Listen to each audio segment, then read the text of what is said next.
Hi, this is Zuba. Just did A8 series. I am probably not going to write a full guide on the forums because I don't think it's very intuitive. Like if I were to type out a whole bunch of text, I don't think anyone would figure out how to play this build well. So I think a video is probably the best way to tackle this. So I think most people have been wondering like how do I league start with this and how did I make such significant progress within like the first week. So so I'm gonna help you here by understanding like what you need for this build, what you can do if you league start right now, which is like a week and a half in or almost 2 weeks in, and how you can go about like clearing through maps, offline through maps really quickly. So first things first, this is a Archmage Cremation build. You're not gonna use any other skill other than Cremation, with the exception of Fireball, which is what you use when you're leveling, right? And the interaction between Archmage and Cremation is that you will drop Desecrates, you will spawn the Cremations off the Desecrates, and each of these Cremations will start scaling off your Archmage. And Archmage, as a support skill, as you can see here, it scales off your maximum mana, which is also the reason why I have about 10.5k mana right now. So how do you go about scaling the damage on this setup? First things first, you need a 6 link. And you need a 6 link really quickly when you start. So I would suggest saving up enough chaos to buy a 6 link Dying Breath. This stuff right here. This stuff pretty much carried me my way through yellow and white and yellow maps into reds, and I actually didn't upgrade this until like I was 88, level 88, because I didn't have the currency to be able to invest into something else. Um, Specifically the Sire shards, right? So I was using this setup for as long as I could. Why is it useful? One, it gives max mana, which is great. Two, it gives you cast speed, which is also great. It makes your casting less clunky. There is buffs to hexes and auras, which I think is exceptionally good as well. And I think this is the reason why you want to pick up this stuff, right? It's 6 links for this, pretty cheap. If I were to look it up online right now, let me check. Uh, Dying Breath, Iron Staff, and 6 link. I assume it'll be less than 10. Yeah, it's about 7 chaos right now. It might not have the colors you want, but it should take you under maybe 100 chromatics just to get the colors you want. Maybe 160 chromatics, I'm not too sure. But it should take you relatively a few chromatics to get these exact colors. So after you get these exact colors, what you want to do is you want to slot in as many damage gens as you possibly can. At level 17, you may not have all of them, but that's fine. I think you just slot in whatever you can at that point, and then slowly work your way towards Archmage. I'm not exactly sure when you are able to get Archmage, but my guess is that it is in San. Um, so yeah. Meanwhile, just level up with Fireball, or get Cremation whenever you get your Archmage, because Cremation by itself doesn't really do that much. It's not a strong skill. It is only strong because it's paired with Archmage, right? So for the starting items, you guaranteed you need to get this early is these two items, right? Dying Breath and Dream Fragments. These two you can access this at level 24. You can wear this at level 24. It gives you max mana, mana regen, core resistance, and cannot be chilled and cannot be frozen. This is huge, right? Because basically, chill and frozen kills you in maps, um, especially against mobs that do cold damage or fizz the conversion map mods. Yeah, so you want this, right? And this is really cheap. I think right now you can probably get one for about 1 chaos. Um, I'm not gonna search it out. I'm pretty sure it's 1 chaos. Yeah. So you can get a well rolled one if you want, but my take is just spend 1 chaos on this, and then spend 7 chaos on this. So this is your starting setup, and it will cost you nothing more than 8 chaos, right? You can earn that 8 chaos. Probably just by picking them off the ground, elks, whatever you can, and start converting alterations, elks, to chaos to buy these two things. And once you have these two things, just try to recolor them as much as you can. But ideally, by the time you hit Black Aqueducts, you should have these in this color setup, right? With this color setup, Okay, I'm not selling this guy. With this color setup, you should be able to farm and do X1 to 10 pretty easily, right? Especially once you get your cremation. The gem setups you want to get is here. Do not look at the upgraded gems that I have because to some extent I have been able to afford them because I've been able to farm Sirius and maps pretty easily, right? So just go for the normal versions of these, right? Don't go for Awaken Great Amount of Projectiles, just go for GMP. And GMP gems, you can get them off the vendors. You don't have to buy it off someone else. It costs one orb of chance, right? I'm pretty sure most of these cost either one orb of chance or less, right? So get this, get this.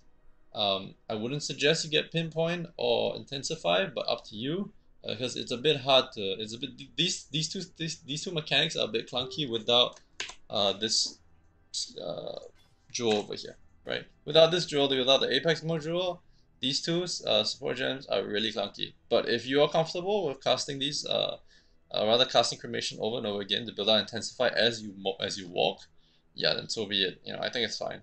But yeah, these would generally be the ideal gem setups you want. You also want a concentrated effect to swap out with either the Unleash or with the Intensify, depending on the situation, right? Depending on what mobs you're fighting. So these are the gem setups you want. Um, with this gem setup, with these two items, the rest of your other items, your gloves, your belt, your rings, whatever, it's all about mana primarily, HP secondarily, and then resistances, right? Okay, sorry. Mana, resistances, then HP. The other way around, sorry. Mana first, resistances, then HP. Make sure you cap all your elemental resistances, especially every time you encounter Kitava or his curse, because he would lower your resistances, like the first time you fight him, and then the next time you fight him, and then you hit maps, right? So make sure your resistance is always capped because you can't survive maps, you can't survive content if you are not capped in res. Right? Yeah, so that's pretty much all the items you need to get. I would suggest for amulets, you don't go at Zeri's Foible, you go for a rare one. And what you want to look for is maximum mana, like 70. I don't know what role is called, I forgot the name for it. But there is a role where you can search for, where it gives you like 70 max mana and like 7 to 10% maximum mana. Yeah, percentage maximum mana. Look for like one ideally as well with like some 50% increased mana regeneration rate and resistances, right? You can afford to keep chaos resistance like what's my chaos resistance? Like close to zero, right? Not zero, but close to zero.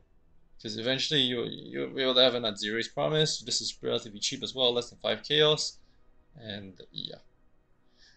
So once you get these gem setups, what is the next most important thing you need other than the jewel? Yeah, the jewel, gems, yeah. Oh, flask. You need flask. So for flask, you need one foreboding eternal flask. Um, you can buy one cheap without a well-rolled suffix, but you need it to be foreboding. And you need the other one to be an enduring mana flask. Ideally of warding, but if you can't afford it, just an enduring flask is enough. Right? And the reason being is you need these two flasks because these two flasks stack in the ability to provide you mana. Right? One is a constant mana output over time. The other is delayed. Right? So you get a like 3.5k mana after a period of 7 seconds. So which means you just spam it. You notice it's not going down? Yeah, it's kind of going down. Okay, you just spam it and then it will slowly recover over those intervals of your spammage. Yeah, after 7 seconds. So the pathing of your skills is that of your passives is that you want to go up this way. Ignore this pathing because I have a natural instinct here. You won't have this until like super late. So what you want to do is you want to go up here, take all the mana nodes, ignore yeah, go for this one, sorry. God skill is really amazing. But you go through here and all the way up here, pick up this one because it gives you mana regeneration, that is a mana flash charge regeneration. Then I want you to go through here, take up elemental overload and all these nodes over here. Once you're done taking all these nodes, path this way. and this way. If you can afford a cheap version of this, go for it. This is the only cluster jewel you will need. It is a very good quality of life cluster jewel, and the reason being is that you can like. So what I've done is I've linked Cold Snap. What's my Cold Snap? This is my Cold Snap. I've linked my Cold Snap to a Hex Touch support. This Hex Touch support will apply a curse whenever I hit a mob with my Cold Snap. The curse is conductivity, and when I apply this curse, it will these passes will take effect. One of them is that you have Culling Strike against cursed enemies, which is great because Culling Strike effectively gives you a 10% damage multiplier, a plus 10% damage multiplier, right? And then you have Evil Eye, which gives you blind, right? And blind is really crucial, especially once you hit labs and you get your first lab, or rather your second lab. Once you finish your Crow lab, because it allows you to start pathing into the ranger side of things. When you path into the ranger side of things, which is after Crow labs, I would suggest some form of respec, or you just save up points. But yeah, what you want to do is you want to path through here first. These sections are very heavy in mana nodes. You have two here, these two, Primal Spirit and the one below it, and Druidic Rite. These two are great. You can kind of skip the Pathfinder section or the Ranger section for now and like focus on these areas. But once you're done and you're completed with everything here, you move back here and you start pathing your way to Phase Acrobatics and Acrobatics. Why?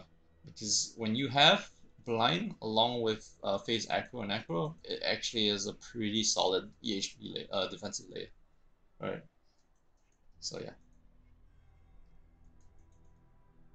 So pretty much that's pretty much it. Like once you hit Merciless Labs, I can't recall. Once you hit like Merciless Labs, you get to here. Um, hmm. Sorry, what Cruel Lab is here. No, sorry, Normal Lab is here. Cruel Lab is here. Oh yeah, then you have to do Merciless Lab to get the Path of the Ranger. Yeah, so Merciless Lab, and then after Uber Lab is where you get your last one. Your second ascendancy, right? So I would suggest Hierophant. The reason why you go Hierophant is if you are not rich enough, and I'm still not rich enough, even though I have Unnatural Instincts and a whole bunch of shit. I think yeah. Well, technically I do have a Bottle Faith, but it's on my other character. Oh well, but you as long as you don't have a Bottle Faith and you don't have a Clarity Watcher's Eye, I would suggest getting the Hierophant Ascendancy. Just because of what it gives you, right? It's good EHP, it's good mana, max mana, and it has Arcane Surge. Um, it helps you apply or get Arcane Surge a lot easier. Right? So yeah, that's pretty much it. Eventually, what you want to do is when you let's say get rich enough, you swap to a Sire of Shards, look for a 6-link one, try to get it 4 blue into green. And then you move every one of your gems over to the Sire of Shards. And the reason being Sire of Shards is so good is because you have 4 additional projectiles, right? And cremation with 4 additional projectiles is amazing because it effectively functions as a extra 100% more damage. Unless you have GMP, in which case it is a 50% more damage. Yeah. So, but that's still significant, right? Because it doesn't cost you a gem slot, right? With this setup, with the style setup, all you focus on at that after this from now on is just more mana and more EHP, right? Because your mana will steal your damage, and with that you should be able to push into red maps and hopefully do serious. What I suggest you do as well is if you can farm for it and you can afford it, go for this first, Crown of Inward Eye. It should be about 7 chaos, and then go into and start saving for a Azirius Foible, because I think it's like 25 chaos now. Go for a well rolled one, by the way, just like at least 20% increase maximum mana. After you do that, after you get these two, you can focus on getting the Calms, Glorious Blade, if you don't feel that there is some form of socket pressure on your setup, right? Once you get your Calms, then you focus on getting your Myoken, because this is probably the most expensive. This is like almost two exalts. Yeah. And then once you get all that, you pretty much have the same setup as I do. Um, I would say, yeah, I think that yeah, you should have gotten all these flasks as well. I would say probably the flasks are greater priority than this, but I mean, these flasks aren't expensive. Some of them are, but that's only because I pay for like perfect rolls. Yeah, so like Aziri's Promise, pretty cheap now. A Quartz Flask. I prefer grounding, but you can go for like crop bleeding or staunching. Yeah. Oh yeah, and then Apex module. This is 10C, I think, or less. So I think what you could do is you could probably hit red maps with like, so if you take this and this as like your major cost and maybe a Crown at Inward Eye. So this is 7 chaos, this is 1, that's 8 chaos, and this is like another 7 chaos. So that's like 15 chaos, this is like 7, 8 chaos. So that's 23 chaos. So all in all, like with 23 chaos worth of investment, you should be able to hit red maps. You can even like, I mean like even the flask, you don't have to feel pressure to buying them, you can actually craft them. Yeah, like slowly craft them. Like you pick up every single Eternal Mana flask and just transmute them, right? And then if you get crap, you just chuck them out, you know, that kind of thing. And then you eventually be able to get them. Yeah. So that is all. Play style, right? So let me put in back my Jet Floods.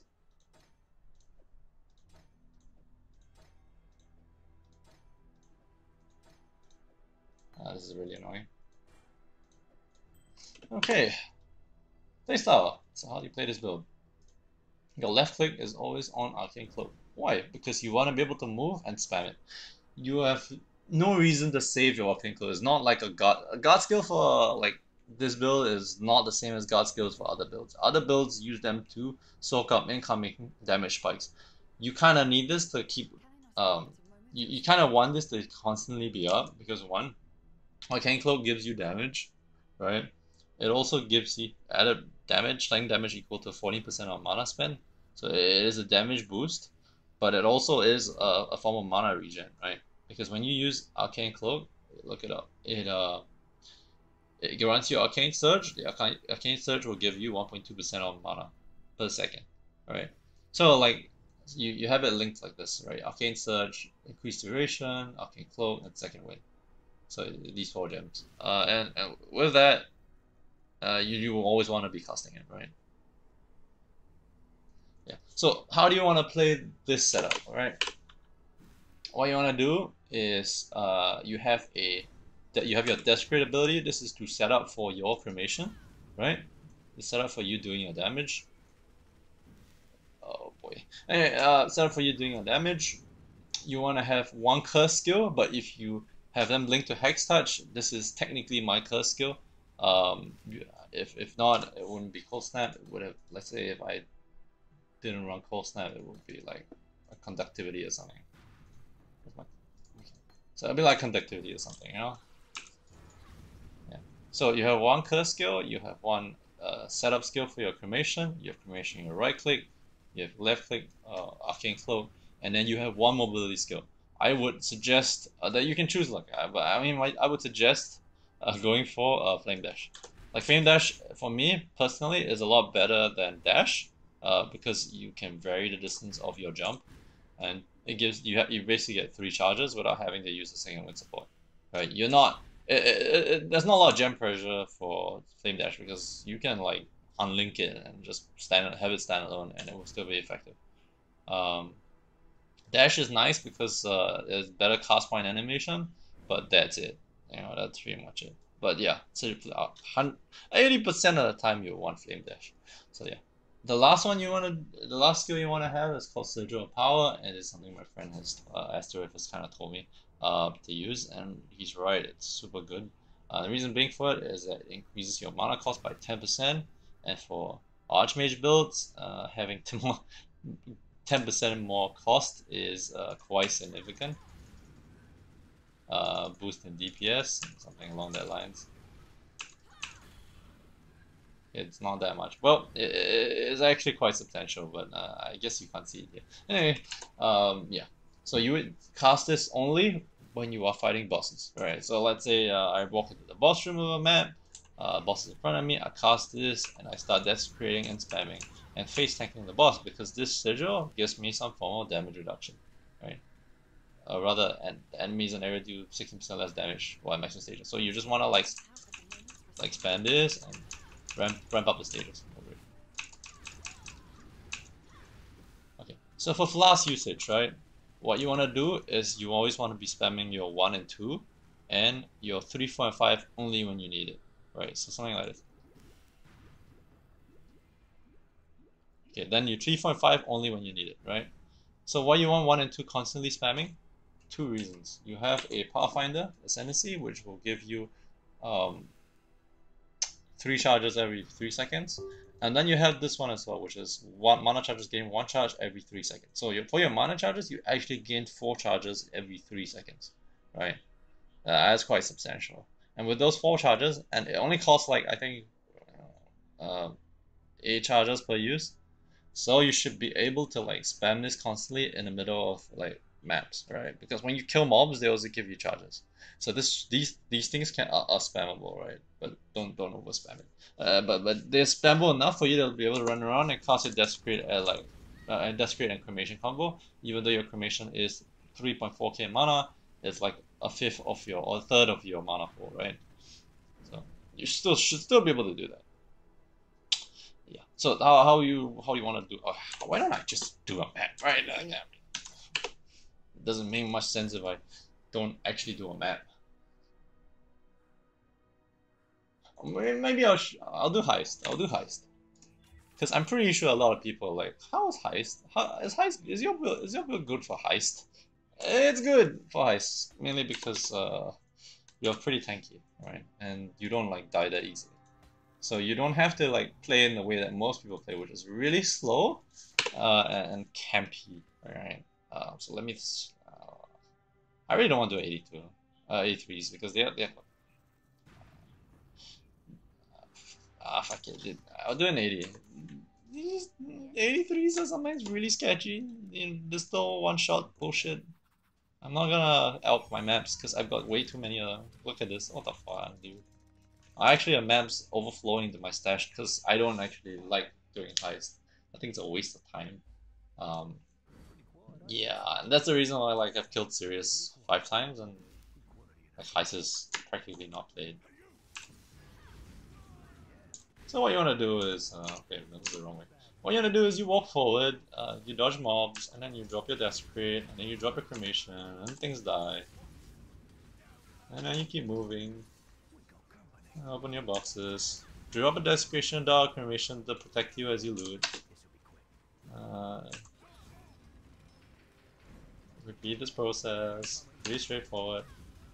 Oh, this is rubbish. Alright. It's pretty okay on this build, I would say. Like you're not hung up about a lot of things that most other builds are hung up about. You're not worried about them like one-shotting you out of nowhere. You can kind of like take your time and walk around, you know, open a box, look at the shit in it.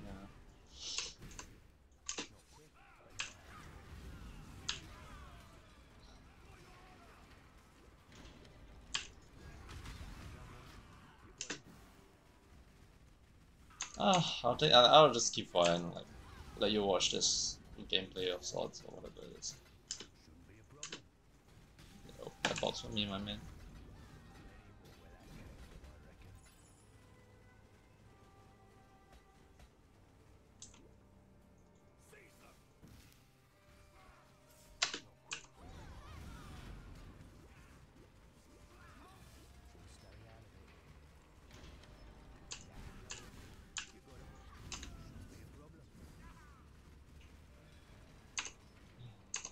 Guess I'll loot this box as well. Screwed. Actually, this is how I play heist. I don't bother about the alert level. I pretty much just run to the end and pick up whatever I feel it's convenient. And then I just run back because I honestly don't care about the rewards. I think they're all crap. Like, I think maps are more rewarding per hour than heist. So like all I want to do is like get the levels on my companions as much as possible. because when the bosses come, I'm pretty sure I need them to be like level 5 or something. No, not this way, actually.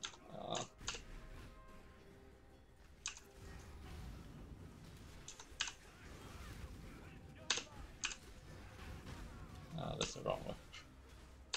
This way. You notice like cremation is nice because you're pretty much protecting your backside, right? You like run through. Whoops.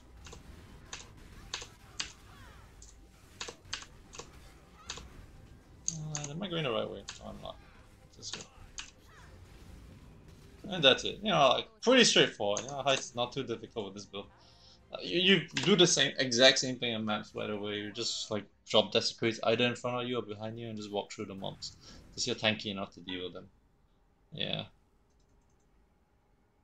So yeah, that concludes this build.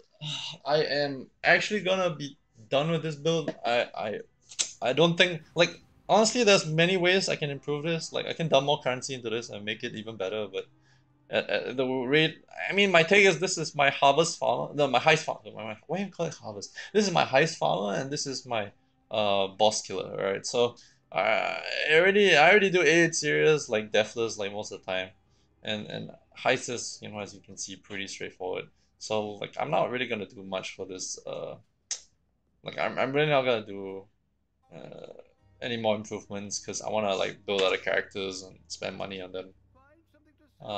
But yeah, if anything, I like probably want to do a guide on my my Slayer because that has been really fun to play. That has been super fun to play, to be honest. But yeah, so pretty much any other questions, just do let me know in the forums or on the comments, and I'll try to answer them as much as I can. Yeah.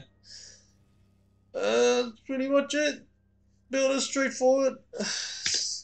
Not that complex. Um, easily replicable by anyone. Just gotta get used to the playstyle. Alright, see you guys. Peace.